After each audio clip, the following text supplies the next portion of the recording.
Bien, pues comenzamos con la resolución del supuesto práctico de Villafranca de Córdoba del año 2019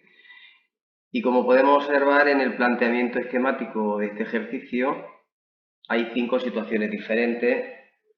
donde se nos pide cuál es la normativa aplicable, cuáles son las infracciones administrativas y o penales que pueda haber en cada uno de ellos y además que indiquemos cuál sería la actuación policial. En el primer planteamiento, de forma resumida y esquemática, nos dice que nos encontramos en un mercadillo y que uno de los puestos de venta ambulante no tiene expuesto el precio de venta de los artículos y que carece de la hoja de quejas y reclamaciones y también del cartel informativo.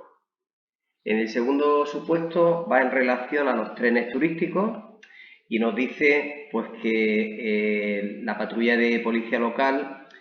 se dirige al conductor del tren turístico para indicarle y advertirle pues, que no está haciendo uso del cinturón de seguridad, en cuyo caso pues, tenemos que saber cuál es la normativa aplicable en este caso con este tipo de vehículos, cuáles son las condiciones de circulación, cuál es la documentación que tiene que llevar este vehículo y si esa actuación ha sido correcta o no ha sido correcta por parte de los agentes. En el tercer supuesto, en un control de alcoholemia se intercepta un vehículo, el conductor es marroquí, pero tiene residencia en ese municipio desde hace 13 meses. El permiso de conducir que porta en ese momento es el de su país de origen y la matrícula del vehículo lleva la señal de vehículo extranjero. En el cuarto supuesto, una señora de nacionalidad rumana que va pidiendo limosna y lleva en sus brazos a un menor y parece que habitualmente se encuentra ejerciendo la mendicidad y el menor está en estado somnoliento. En el último supuesto, en materia de policía administrativa, nos dice que a las 3:30 horas, en un pub de la localidad, en su interior se están explotando petardos y se está celebrando un concierto en directo de pequeño formato que está autorizado por el ayuntamiento. Bien, en relación a las preguntas que se formulan en este ejercicio, con una puntuación de 2,5 la legislación aplicable y las infracciones administrativas y o penales, y luego 5 puntos con la actuación breve en cada uno de los supuestos planteados.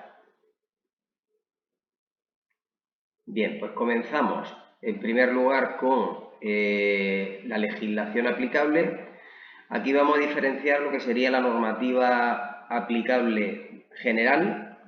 de la específica y luego en la específica pues vamos a mencionar en cada supuesto cuál sería la normativa que hemos utilizado para la resolución del mismo. Cada una de las normas tendrá un acceso directo, a la normativa completa en noticias jurídicas. Bien, pasamos todo lo que es normativa y nos vamos directamente a las calificaciones de infracciones con 2,5 puntos, como hemos dicho anteriormente, en el supuesto número 1, que trata de la actuación en un mercadillo, donde hay 3 posibles infracciones. La primera, por no tener expuesto al público los precios de venta de las mercancías.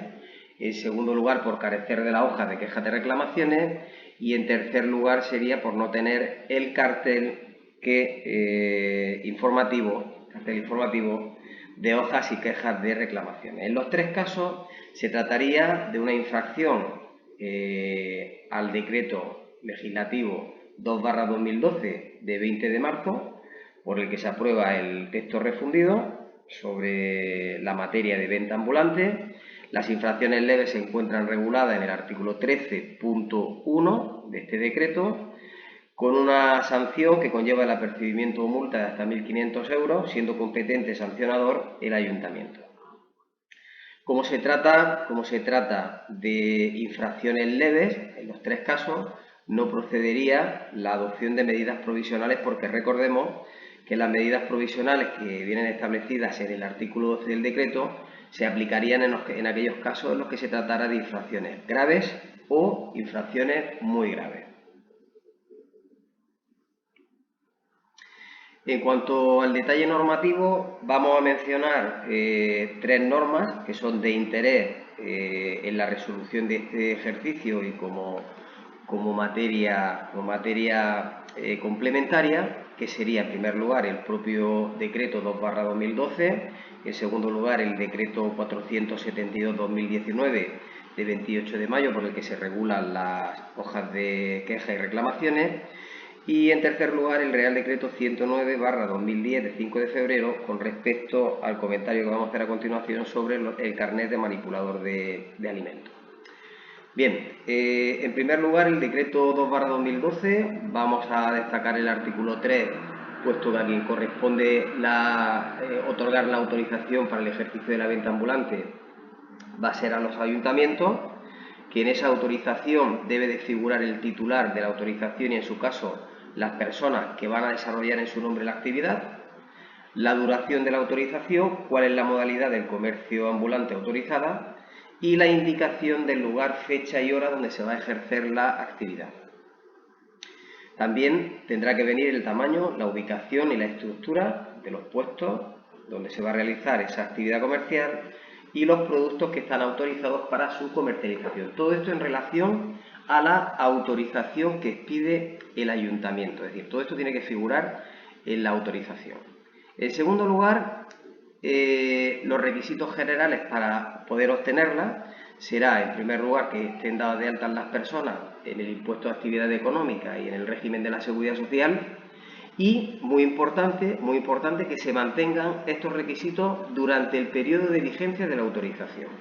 También tendrán que tener contratado el seguro de responsabilidad civil. Y en cuanto al carnet de manipulador o manipuladora de alimentos, lo comentaremos ahora a continuación. Respecto al ejercicio de la actividad, se tienen que cumplir las siguientes obligaciones, tal y como establece el artículo 5. En primer lugar, pues respetar las condiciones exigidas en la normativa reguladora de los productos, que son objeto del comercio, tener expuesto al público en un lugar visible la placa identificativa y los precios, que es en concreto esta infracción la que hemos tipificado, es obligatorio tenerlo expuesto al público, en lugar visible, los precios de venta de las mercancías que serán finales y completos con impuestos incluidos. Tener a disposición de la autoridad competente la factura y comprobante y, en el apartado D, el que también se incumple, tener a disposición de las personas consumidoras y usuarias las hojas de queja y reclamaciones de acuerdo con el modelo reglamentario establecido. Aquí es donde vamos a vincular ahora el decreto 472/2019 de 28 de mayo, que es el que regula esta materia en relación a las hojas de queja y reclamaciones. La potestad sancionadora le corresponde a los ayuntamientos, tanto lo que es la inspección como la sanción de las infracciones. Hemos dicho que en base al artículo 12 no procedían las medidas provisionales al no tratarse de infracciones graves o muy graves. Recordemos que han sido 3 infracciones las calificadas y son 3 infracciones de carácter leve. En el 13.1, las cuantías de las infracciones las tenemos en el artículo 14, hemos dicho que apercibimiento o multa hasta 1.500 euros. Mencionar también la Ley de Defensa y Protección de los Consumidores y Usuarios de Andalucía. Y nos vamos directamente al decreto por el que se regulan las hojas de queja y reclamaciones de los consumidores, decreto 472. Bien. Nos dice en el artículo 7 que cuando se solicita la hoja de quejas y reclamaciones, la entrega es obligatoria, inmediata y gratuita. Incluso en aquellos casos en los que no se haya llegado a realizar entrega de bienes ni prestación de servicio alguno. Y que además la hoja se tiene que proporcionar en el mismo lugar del requerimiento, ¿vale? Este artículo 7.1 es muy importante tenerlo en cuenta. En segundo lugar, con respecto a la presentación ante las personas físicas o jurídicas que carezcan, no faciliten o no reciban las hojas de queja y reclamaciones. Bien, ¿cómo actuar en estos casos? Pues bien, la negativa, tanto la negativa como el hecho de carecer de ellas, que es lo que nos manifiesta en este ejercicio, no imposibilita el ejercicio del derecho a reclamar de la persona interesada. De manera que esta persona podrá reclamar a través de otros medios en estos casos. Si no es posible porque no tienen esas hojas de queja y reclamaciones, la persona podrá dirigirse a la administración reclamando o remitiendo su queja o reclamación a través de cualquier otro medio que permita acreditar su recepción. Por ejemplo, a través de hojas electrónicas de quejas y reclamaciones. Bien, es habitual que cuando una persona que va a un establecimiento, bien porque le están denegando la entrega de la hoja de reclamaciones o bien porque ese establecimiento carece de la misma, esa persona interesada puede solicitar el auxilio de las fuerzas y cuerpos de seguridad, es decir, puede requerir la presencia de agentes policiales para hacer constar en un informe, para hacer constar la negativa o la inexistencia, la carencia de esas hojas de queja y reclamaciones. Esto es importante de cara a que quede constancia de que ese establecimiento se ha negado o no dispone de esas hojas de queja y reclamaciones para que esta persona pues luego pueda solicitar ese informe policial para adoptar las medidas que considere oportunas en su queja o bien en su reclamación. Con respecto al carnet de manipulador de alimentos, tenemos que tener en cuenta lo dispuesto en el Real Decreto 109/2010 de 5 de febrero en relación a que se traslada la responsabilidad, y esto es lo importante, lo que he subrayado, que se traslada la responsabilidad en materia de formación desde las administraciones competentes a los operadores de empresas alimentarias que habrán de acreditar en las visitas de control oficial que los manipuladores de las empresas han sido debidamente formados en las labores encomendadas. De manera que desaparece el conocido carnet de manipulador de alimentos y esa responsabilidad se traslada en materia de formación a los operadores de las empresas, en este caso a los titulares.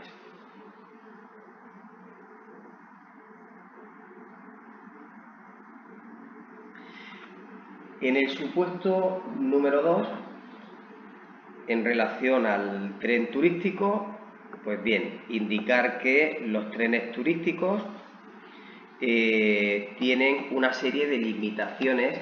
entre las que hay que destacar, en primer lugar, que tienen una velocidad máxima de 25 km/h, esa velocidad está limitada, y además que no tienen instalados cinturones de seguridad.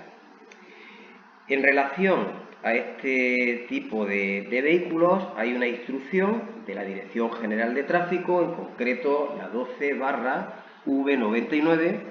donde nos dice, en primer lugar, que los trenes turísticos son vehículos especiales,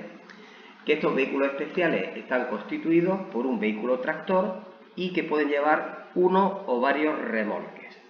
El objetivo de los trenes turísticos es el de transporte de personas con fines turísticos, siempre cumpliendo con las limitaciones establecidas y, por supuesto, con las limitaciones a la circulación que les pueda imponer la autoridad competente en materia de tráfico. La autoridad competente en materia de tráfico, como va a ser circulación urbana, que es el ámbito de actuación de la policía local, pues el órgano competente que tendrá que otorgar esa autorización, como vamos a ver a continuación, será el ayuntamiento. Por lo tanto, decir en primer lugar que si se ha hecho o se ha dado un aviso al conductor del vehículo porque no hacía uso del cinturón de seguridad, no es obligatorio, por lo tanto, no es obligatorio, mejor dicho, que no disponen de cinturón de seguridad, en cuyo caso esa llamada de atención pues no ha sido correcta. Decir también que en las autorizaciones administrativas de los trenes turísticos tenemos que diferenciar el permiso de circulación de la autorización complementaria. Son dos autorizaciones administrativas, por lo tanto, lo que tiene que llevar el vehículo. El permiso de circulación, es importante destacar que desde la instrucción 98/V28 del año 99, la matriculación de los trenes turísticos se efectúa solo como una unidad independiente del número de remolques que formen parte del mismo. Es decir, que se va a expedir solamente un único permiso de circulación para todo el conjunto, como una unidad. De manera que el tren turístico, al configurarse como una sola unidad, donde se incluye el remolque o los posibles remolques que pueda llevar, tendrá una única tarjeta de inspección técnica donde contiene la identificación de todos los remolques que forman el conjunto. Además, dispondrá de una autorización complementaria. Esa autorización complementaria se va a conceder por el órgano competente en materia de tráfico. Para policía local, para nosotros de interés, que el órgano competente al que se refiere, como puesto que va a circular por vías urbanas, será el ayuntamiento. En esta autorización complementaria donde se fijarán las limitaciones de circulación que se consideren oportunos por la Administración.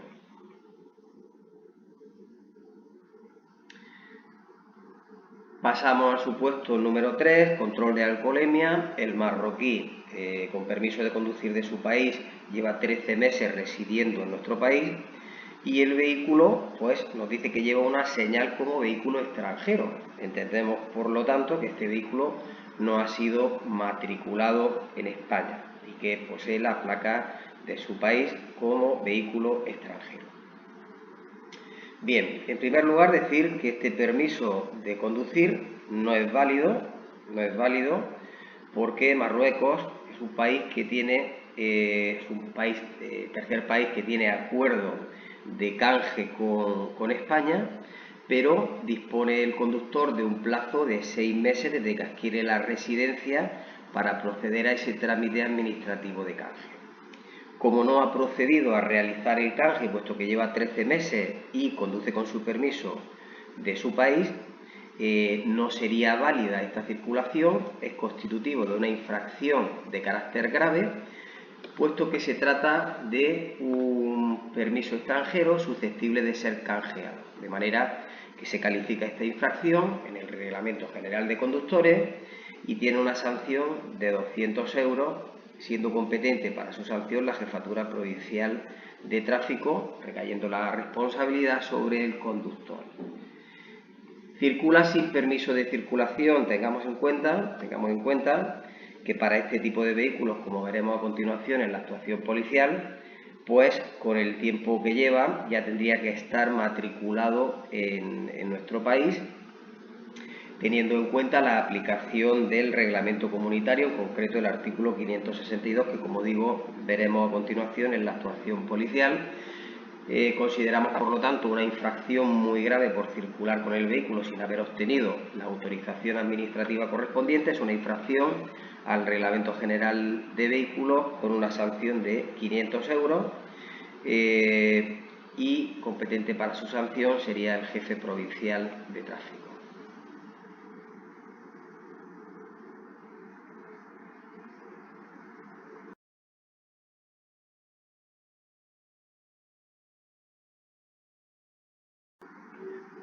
En el supuesto número 4, que trata sobre la utilización de un menor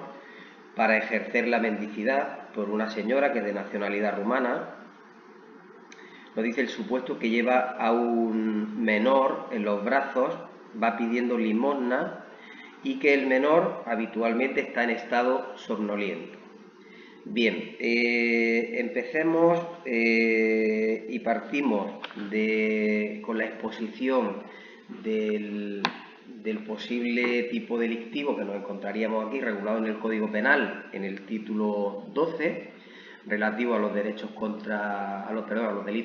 las relaciones familiares, en el capítulo 3, que se dedica a los delitos contra los derechos y deberes familiares. Bien, en la sección tercera, que lleva por rúbrica el abandono de familia, menores e incapaces, tendríamos el artículo 232, que es con el que podríamos calificar esta infracción penal en base a dos apartados. En primer lugar, la utilización o prestación de menores de edad o incapaces para la práctica de la mendicidad, incluso si ésta es encubierta. Con respecto a este apartado, vamos a ver ahora el detalle normativo complementario con una sentencia del Tribunal Supremo, la 1731/2000, de 10 de noviembre, para ver cuál es la consideración y el tipo de conducta que tiene que darse para poder calificar este tipo de delitos en el apartado primero. Ahora bien, tengamos en cuenta que en este ejercicio nos dice que se encuentra el menor en estado somnoliento. Bien, el apartado segundo, que sería el tipo agravado, es decir, si se puede demostrar que a este menor se le ha podido suministrar algún tipo de sustancia perjudicial para su salud y ese fuese el motivo por el que el menor puede estar en estado somnoliento, ¿vale? Pues tengamos en cuenta que el tipo agravado nos dice que si para los fines del apartado anterior se traficare con menores o, aquí es donde vamos,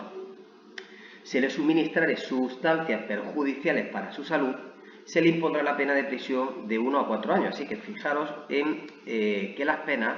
en el tipo básico, es decir, la utilización del menor o de incapaces para la práctica de la mendicidad, es una pena de prisión de 6 meses a 1 año. Ahora, en el tipo agravado, que es cuando se le puedan suministrar sustancias perjudiciales para su salud, la pena va de 1 a 4 años. Por lo tanto, diferenciamos en este supuesto 4 dos posibles conductas. La primera, la utilización, y en segundo lugar, el que se suministren sustancias perjudiciales. Como digo, nos podemos encontrar con esa posible calificación, pero vamos a seguir aclarando en el detalle normativo cuáles serían los requisitos que tienen que darse en concreto para poder aplicar el 232.1. Bien, la acción típica de este delito consiste en utilizar al menor para practicar la mendicidad y de esta forma obtener un beneficio. Por lo tanto, se requiere cierta vocación de permanencia que supondrá una repetición de actos, cosas que desconocemos. No sabemos si esto ha sido puntual, tal y como manifiesta en el enunciado del supuesto, o puede tratarse de una conducta habitual. Como nos dice que es habitualmente, puede estar en estado somnoliento, podemos pensar que esta conducta fuese habitual. Continuamos.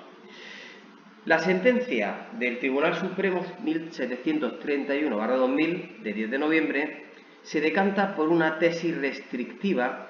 en cuanto a la discusión típica que ha habido en relación a la conducta típica, es decir, cuando se pide limosna a través de menores o incapaces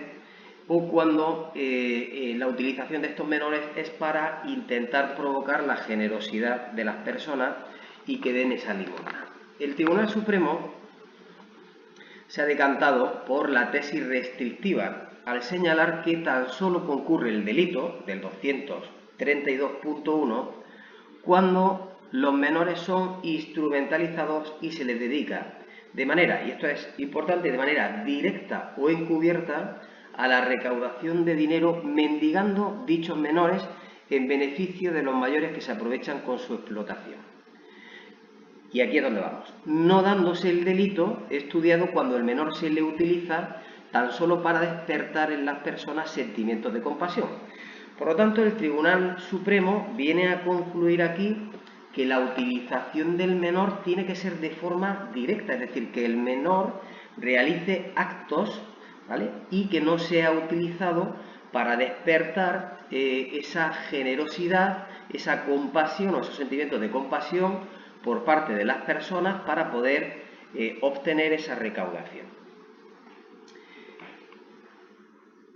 Decir también que es un delito de actividad que se consuma desde que se produce la actividad en cualquiera de sus modalidades típicas,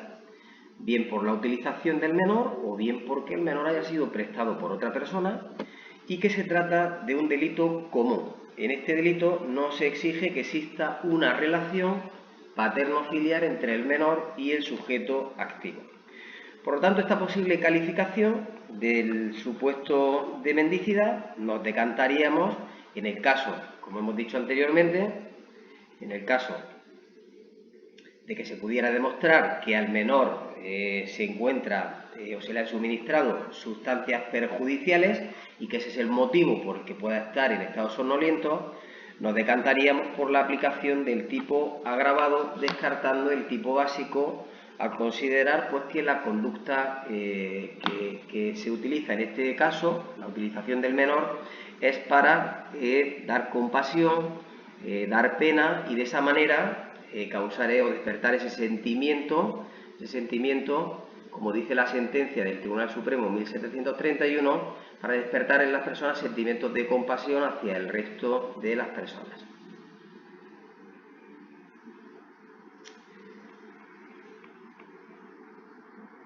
El delito lo comete no solo quien utiliza al menor, sino también quien, teniendo la guardia o custodia, lo entrega a un tercero para dicha práctica. El sujeto pasivo será el menor y se trata de un delito doloso que abarca, por una parte, el conocimiento de la minoría de edad, así como la voluntad de su utilización para la finalidad de la mendicidad.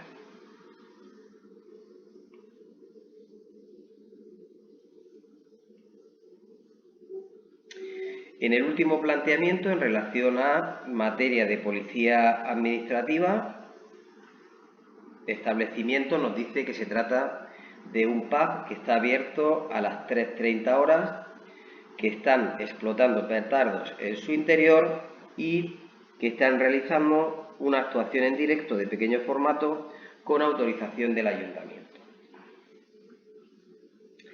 En primer lugar, tendríamos que mencionar que, de acuerdo con lo que establece la disposición adicional 9ª del Decreto 155/2018, esa asimilación de pub sería como establecimiento especial de hostelería con música. Aclarar también que explotar petardos en el interior es una conducta que está tipificada como una infracción grave en la LEPARA, la Ley 13/99, de 15 de diciembre, de espectáculos públicos y actividades recreativas de Andalucía. En concreto, esta infracción dice textualmente explosionar petardos o cohetes, prender antorchas u otros elementos similares fuera de las ocasiones prevenidas o sin las precauciones necesarias establecidas en la normativa de aplicación a tales elementos. Se sanciona con una multa de 300 a 30.000 euros, artículo 22, competente para sancionar el alcalde. Con respecto al horario, teniendo en cuenta la asimilación que se hace a establecimiento especial de hostelería con música, nos dice que se encuentra abierto a las 3:30 horas de la madrugada, pero no nos dice el día de la semana, de manera que tenemos que considerar aquí dos opciones. En primer lugar, si se tratara de viernes, sábado, vísperas de festivo, la hora de cierre establecida para estos establecimientos sería las 3, pero se ampliaría en una hora más, por lo tanto, hasta las 4. Es decir, que estaría dentro de la legalidad si fuese viernes, fuese sábado o víspera de festivo. Como en el supuesto no nos indica el día de la semana del que se trata, ¿vale? Pues tengamos en cuenta que de ser de lunes a jueves, el establecimiento debería de estar cerrado a las 3 horas y, por lo tanto, a las 3 horas ya tienen que proceder al apagado de los equipos de reproducción, al cese de todo espectáculo, no se permite la entrada de más personas, se encienden todas las luces del establecimiento y debe de quedar totalmente vacío de público media hora después del horario permitido, es decir, a la hora que nos dice exactamente este supuesto, tal y como establece el artículo 21 del decreto 155.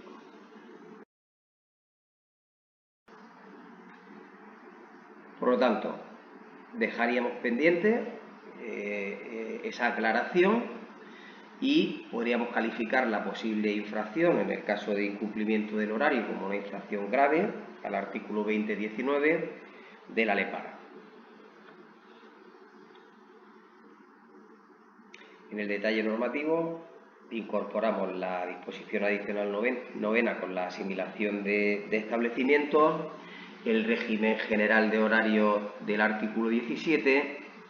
el artículo 21 con respecto al procedimiento para el desalojo del establecimiento una vez que ha cerrado, y pasaríamos ya al tercer punto. Recordemos que tiene una calificación de 5 puntos. Bien,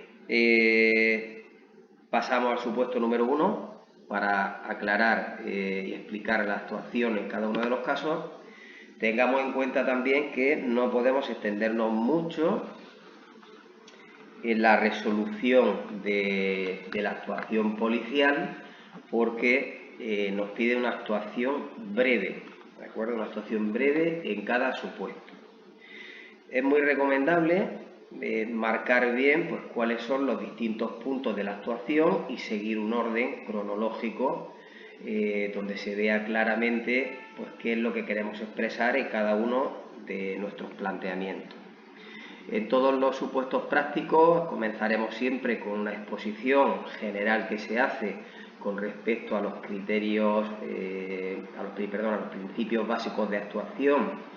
que establece la Ley Orgánica de Fuerzas y Cuerpos de Seguridad, la 286 de 13 de marzo, en el artículo 5.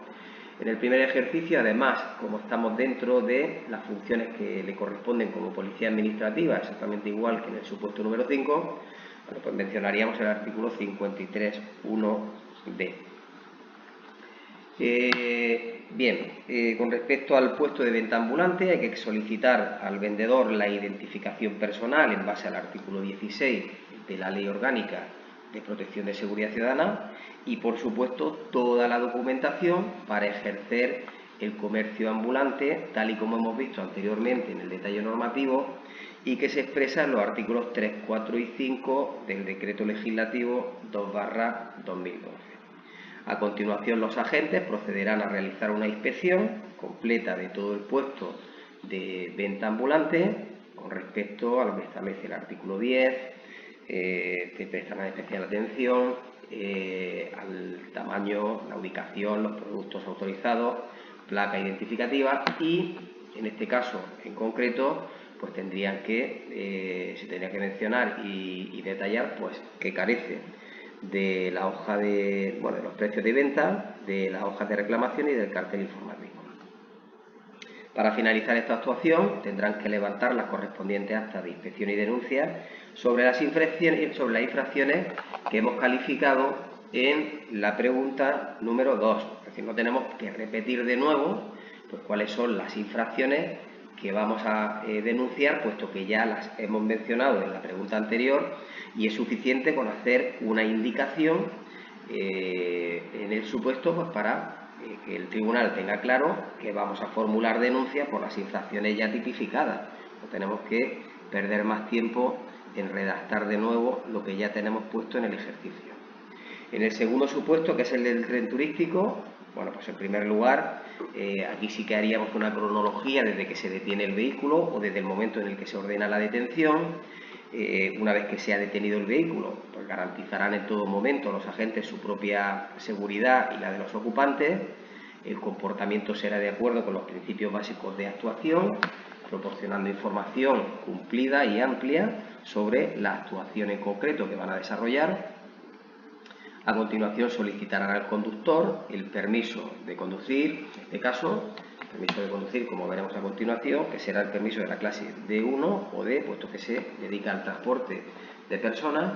permiso de circulación del vehículo, tarjeta de inspección técnica. Recordemos que además en este tipo de vehículos, como vamos a ver a continuación, necesitan las autorizaciones complementarias,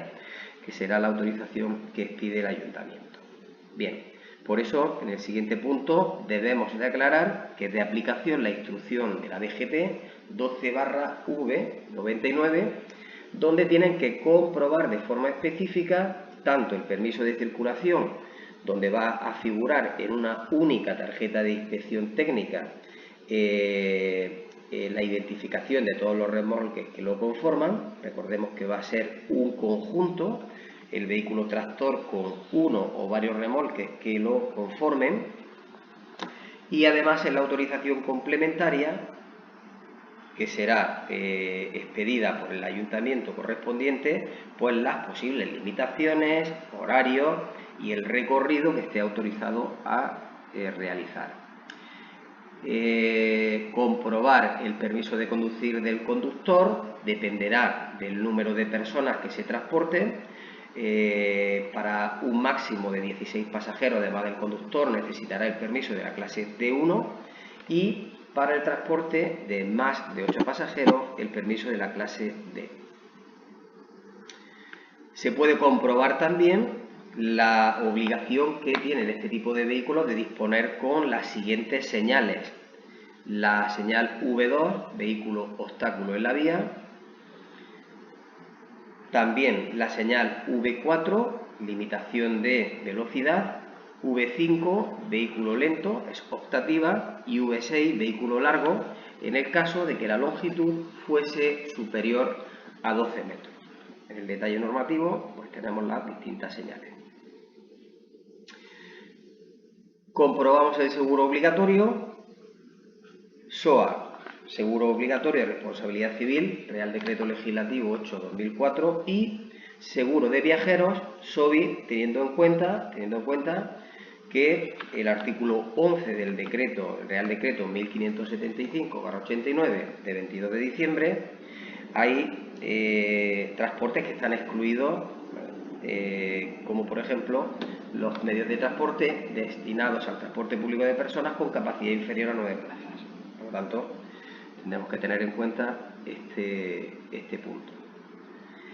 Por último, como algo complementario al supuesto, que por supuesto, como digo, en la versión resumida no lo vamos a incluir, pero sí en la versión ampliada, mencionar otras normas de circulación. Como hemos dicho, hay una limitación en la velocidad de 25 km por hora como máximo. Este tipo de vehículos tienen que circular por la derecha lo más cerca posible del borde de la calzada, no podrán circular por el arcén. En el caso de que algún tramo de la vía estuviera en obra, circularán con la máxima precaución, atendiendo a la señalización de la obra. Circularán de acuerdo con las normas y condiciones de circulación establecidas con carácter general para los vehículos especiales. Y otros itinerarios opcional, que se autoriza la circulación sin pasajeros por otros itinerarios en caso de avería, traslado a la estación ITV, o de la cochera a la ruta y de la ruta a la cochera.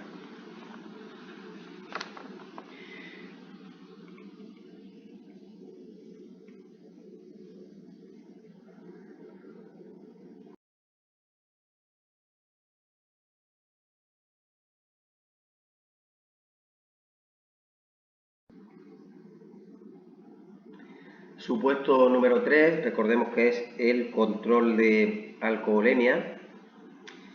Bien, con respecto al vehículo, procederán a su detención en un lugar seguro, garantizando su propia autoseguridad y la de los ocupantes, exactamente igual que mencionábamos en el supuesto anterior. El comportamiento, de acuerdo con los principios básicos de actuación, 5.2, solicitarán al conductor las autorizaciones administrativas para conducir y circular, de acuerdo con el 59 de la Ley de Seguridad Vial. Bien, ahora, con respecto al conductor, se comprobará que como posee un permiso de un tercer país, Marruecos tiene acuerdo de canje bilateral con España, BOE número 101 del año 2010, y nos dice que la residencia la tiene desde hace 3 meses. Recordemos que el artículo 21 del Reglamento General de Conductores nos dice que desde que se adquiere la residencia dispone de 6 meses para proceder al canje. Como lleva 13 meses y no lo ha realizado, procedería a extender el boletín de denuncia por la infracción que hemos comentado en la segunda pregunta al artículo 1.1, opción 5b del Reglamento General de Conductores, por no haber procedido al canje cuando se trata de un permiso susceptible de ser canjeado. Con respecto al vehículo, y en base a lo que establece el Código Aduanero Comunitario, en base al artículo 562 del reglamento, tendría obligación de abonar el impuesto correspondiente en un plazo de 6 meses. Al adquirir la residencia, dispone de un plazo de 60 días para proceder al cambio de la matriculación por una matrícula española. Como nos dice que el vehículo tiene una señal de vehículo extranjero, en este caso el hecho de no haber procedido a la matriculación, al cambio de matriculación por una española, conllevaría una infracción por carecer del permiso de circulación correspondiente que hemos calificado en el Reglamento General de Vehículos, artículo 1.2, opción 5A, es una infracción muy grave, que además conllevaría la medida provisional de inmovilización Y por último habrá que confeccionar un oficio que se va a remitir a la agencia tributaria por esa posible infracción.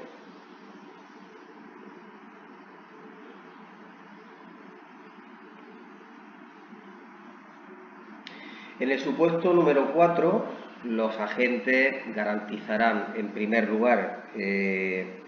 la seguridad y la protección del menor. Nos dice en el supuesto que se encuentra en estado de somnolencia y que, como se puede dudar de su estado de salud, van a requerir de manera inmediata los servicios sanitarios para que procedan a su valoración y recabarán el correspondiente parte médico para adjuntarlo a las diligencias que se instruyan. Solicitarán la identificación de la señora en base al artículo 16 de la Ley Orgánica de Protección de la Seguridad Ciudadana y considerando que en el caso que hemos tipificado en la pregunta número 2 se está cometiendo un delito del 232, procederían en base a la obligación del artículo 492 de la Ley de Enjuiciamiento Criminal a la detención de la señora, siendo informada de manera inmediata y de forma verbal de los derechos que le asisten en calidad de detenida, de acuerdo con el 17 de la Constitución y 520 de la Ley de Enjuiciamiento Criminal, procediendo de acuerdo con lo que establece la Instrucción 12/2007 de la Secretaría de Estado de Seguridad sobre los comportamientos que se exigen a los miembros de la Fuerza y Cuerpos de Seguridad del Estado para garantizar los derechos de las personas detenidas o bajo custodia policial.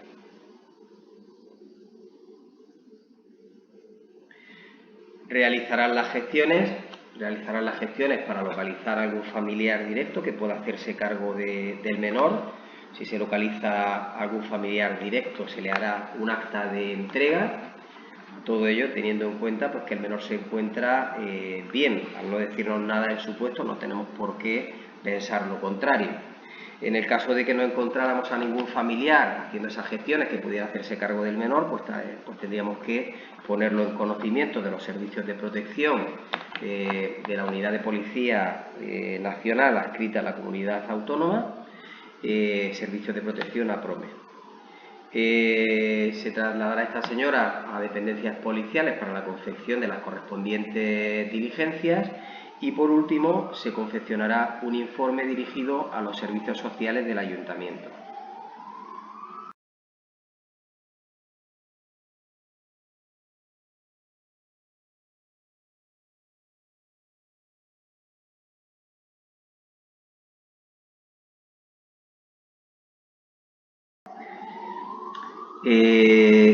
Recordar que el informe que se dirige a los servicios sociales del Ayuntamiento es para que se valore si existe alguna posible situación de riesgo o desamparo del menor. En este caso, se realizará el informe a los servicios del Ayuntamiento de Villafranca de Córdoba con el fin de que se valore ese posible expediente de abandono, desamparo o situación de riesgo regulado en la Ley de Derecho y Atención al Menor, Ley 1/98 de 20 de abril. Pasamos al supuesto número 5. En el supuesto número 5 recordemos que se trata del establecimiento de un pub que está abierto a las 3:30 horas, que están tirando petardos en el interior y que se está realizando una actuación en directo de pequeño formato con autorización del Ayuntamiento. Bien, decir en primer lugar que una vez que los agentes se personan en el establecimiento tienen que requerir la presencia del encargado o del responsable en ese momento. Se le va a informar de cuál es el motivo de nuestra intervención y en qué va a consistir, de acuerdo con lo que establece la LEPARA en el artículo 11, en concordancia con los artículos 4 y 6 del Reglamento de Inspección y Control. Se solicitará la identificación de esta persona, así como la documentación del establecimiento, teniendo en cuenta lo que establece el artículo 4 y el artículo 6, que nos viene a decir lo siguiente. El artículo 4, en relación a las funciones de policía, pues que se solicite y se compruebe la autorización administrativa, la licencia de apertura, el aforo, la adecuación del espectáculo o actividad a las autorizaciones concedidas. En este caso, pues tendríamos que ver en este punto 5, pues comprobar si efectivamente la autorización que dispone del Ayuntamiento se ajusta a la actividad que se está realizando. y el cumplimiento del horario establecido de apertura y cierre. Principalmente del artículo 4 destacaríamos esas opciones. También se realizaría la función de inspección en el establecimiento con respecto a comprobar la adecuación del establecimiento de instalaciones a lo que establece la LEPARA. Estas comprobaciones van dirigidas a verificar no solamente la idoneidad documental de las autorizaciones, sino también la comprobación y adecuación de la normativa del contrato de seguro y de los certificados de las instalaciones y documentación técnica preceptiva. Con respecto al concierto en pequeño formato, y tal y como establece la disposición adicional tercera del decreto 155, podrá hacerse previa autorización administrativa, es decir, que este tipo de conciertos